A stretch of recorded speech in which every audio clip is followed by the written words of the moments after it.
ইতিমধ্যেই বলে ফেলেছি, নিরাপদ চাঁপাইনবাবগঞ্জকে আমরা নিরাপদ, বসবাসযোগ্য এবং মানবিক চাঁপাইনবাবগঞ্জ হিসাবে আমরা গড়ে তুলতে চাই। আমাদের প্রিয় চাঁপাইনবাবগঞ্জের মানুষ শান্তিপ্রিয়।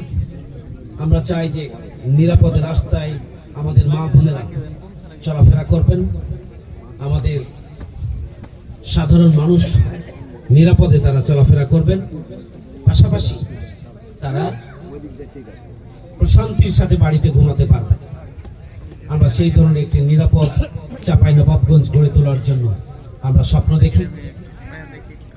যদি সন্ত্রাস মুক্তভাবে এবং ভিলেজ পলিটিক্সের থেকে আমরা আমাদের জনগণকে দীর্ঘমেয়াদে হলেও আমরা যদি পর্যায়ক্রমে মুক্ত করতে পারি, আমি আশা করি যে চাঁপাইনবাবগঞ্জকে একটি নিরাপদ, বসবাসযোগ্য, একটা মানবিক চাঁপাইনবাবগঞ্জ হিসাবে আমরা গড়ে তুলতে পারবো ইনশাআল্লাহ।